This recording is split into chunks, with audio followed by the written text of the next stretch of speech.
Samantha and Joy were from Africa, but now, their home was Italy. They had left the warm, red earth of their childhood for a country of ancient stones and winding roads. They came with dreams folded neatly in their suitcases, dreams of a different kind of life. A life with more choices, more possibilities. They learned the language, the musical sounds of Italian rolling off their tongues, sometimes smoothly, sometimes with a slight hesitation. They worked hard, saved their money, and went through many papers. Finally, the day came. The government gave them a small, important book. It was a passport, dark red and official. It said they were citizens of Italy. They held it in their hands and felt a strange mix of pride and fear. They thought citizenship would be a magic key, a key that would unlock all the doors that were once closed to them. But life is never so simple. The new passport did not erase the color of their skin. It did not change the questions in people's eyes when they spoke Italian with an accent that was not from any part of Italy. They were Italian now, on paper. But in the streets of Rome, in the small shops and crowded buses, they were still seen as outsiders. They were the girls from Africa. They had to work harder to prove they belonged. They had to smile more, be more polite, just to be accepted. The citizenship was a shield, but it was not armor. It protected them from some things, but not from the small, sharp pains of not quite belonging. Samantha was the quiet one. She was like a calm river, moving slowly but with great depth. She observed everything. She noticed the way Italian women tied their scarves, the way men greeted each other with a quick kiss on each cheek. She stored these details in her mind, trying to understand the culture from the inside out. Joy was different. She was fire. She was loud and laughed easily, her voice carrying through the piazzas. She was not afraid to ask questions, to challenge things she did not understand. She wanted to grab life with both hands and shake it until it gave her what she wanted. She was impatient with the slow pace of acceptance. She wanted to be seen for who she was, not for where she came from. Their friendship was a beautiful dance between these two different energies. Samantha's calm soothed Joy's fire. Joy's boldness encouraged Samantha to step out of her shell. They lived in a small apartment with a tiny balcony that overlooked a busy street. In the evenings they would sit there sharing stories of their day. They talked about the man at the market who overcharged them, or the woman on the bus who gave them a warm smile. They cooked meals together, the smells of their home country mixing with the new spices of Italy. Their apartment was a small island of Africa in the middle of Europe. It was their safe place where they could be themselves without explanation or apology. It was their anchor in this new and often confusing world. The challenges they faced were like the rain in winter. Sometimes a light drizzle, sometimes a heavy storm. Language was a big one. They had learned Italian, yes, they could order coffee and ask for directions, but they struggled with the nuances, the jokes, the fast-paced conversations that flew around them like birds. They would sit with Italian colleagues during lunch breaks, smiling and nodding but understanding only half of what was said. They felt like they were watching a movie without subtitles. This made them feel isolated even when they were surrounded by people. It was a loneliness that was heavy and silent, a constant reminder that they were still learning the rules of this new game. Then there was the work. Finding a job that matched their skills was difficult.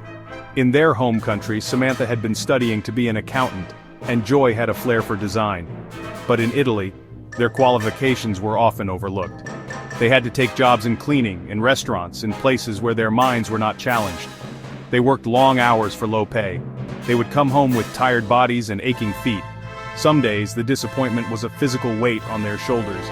They would look at their Italian passports and wonder why it had not made things easier. They had the right to be there, but they did not always feel they had the right to dream big. Fitting into the culture was another mountain to climb. They loved the beauty of Italy, the art, the history, but there were small things that made them feel like they were on the outside looking in. The way families were so close, with generations living in the same town. They missed their own families, the easy comfort of being with people who had known them their whole lives. They tried to make friends, but it was hard. People were polite, but distant. They were invited to parties, but they often felt like interesting guests, not true friends. They were asked many questions about Africa, as if it were a single, small village and not a vast continent of many countries and cultures. There were moments of deep sadness, moments when they questioned their decision to come to Italy. Was this new life worth the price of what they had left behind? They missed the familiar food, the music, the easy laughter of their own people. They missed the feeling of belonging without trying. In Italy, they were always trying to speak correctly, trying to dress correctly, trying to be the right kind of immigrant. It was exhausting. Some nights one of them would cry, and the other would sit beside her, holding her hand, not saying anything. Because sometimes, there were no words that could make it better. There was only the comfort of knowing that someone else understood. Their friendship was their greatest strength. It was the solid ground beneath their feet when everything else felt shaky. Samantha and Joy supported each other in ways that were both big and small. When Joy felt frustrated with her job, tired of being treated as invisible, Samantha would listen. She would not offer easy solutions. Instead, she would make a cup of strong, sweet tea, just like they used to drink at home. She would sit with Joy in the quiet of their apartment, letting her pour out all her anger and disappointment. Samantha's presence was a calming balm, a silent promise that she was not alone in her struggle. Her quiet strength gave Joy the courage to face another day. Joy, in her own way, was Samantha's rock. Samantha was more sensitive to the small slights, the curious stares. She would often retreat into herself, building a wall around her heart to protect it from being hurt. Joy would not let her stay there. She would pull her out of the apartment, insisting they go for a walk, or to a museum, or to a free concert in the park. She would make Samantha laugh with her silly jokes and her dramatic stories. Joy reminded Samantha that there was still beauty and joy to be found in this new country. She was the one who pushed Samantha to enroll in an evening accounting course, telling her, "Your brain is too smart to be scrubbing floors, we will find a way." They created their own rituals, their own traditions. Every Sunday, they would go to the market together, not just to buy food, but to practice their Italian, to feel a part of the local life. They would challenge each other to have a short conversation with a shopkeeper, and they would celebrate their small victories with a gelato, no matter the weather. These small acts of courage built their confidence, step by step. They also celebrated holidays from their home country, cooking traditional meals and playing the music of their childhood. It was their way of keeping their roots alive, of reminding themselves of who they were before they came to Italy. This blend of two cultures became the unique fabric of their new life. Their support was also practical. They pooled their money to pay the rent. When one was sick, the other would work a double shift to cover the lost wages. They shared clothes, books, and dreams. Their bond was deeper than friendship. It was a sisterhood forged in the fire of shared experience. They understood each other's silences, the meaning behind a sigh or a tired smile. They did not need to explain their feelings of being caught between two worlds, because they were both living it every single day. This unspoken understanding was a precious gift. It was the one thing that made the hard days bearable and the good days sweeter. They were each other's family in this foreign land.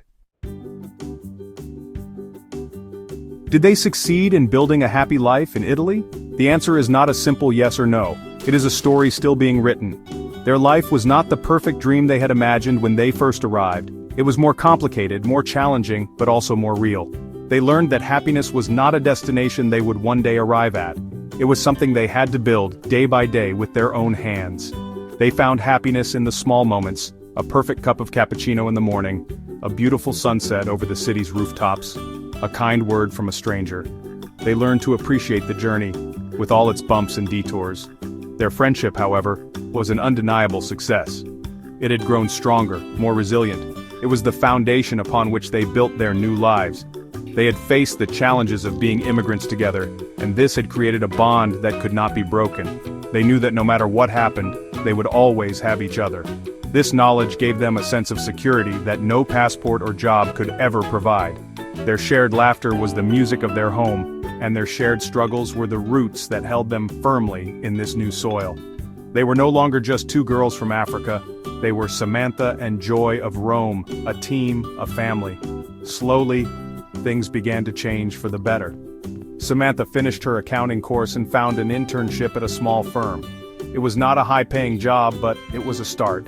It was a step in the right direction. Joy discovered a passion for making jewelry, using colorful beads from Africa and elegant metals from Italy.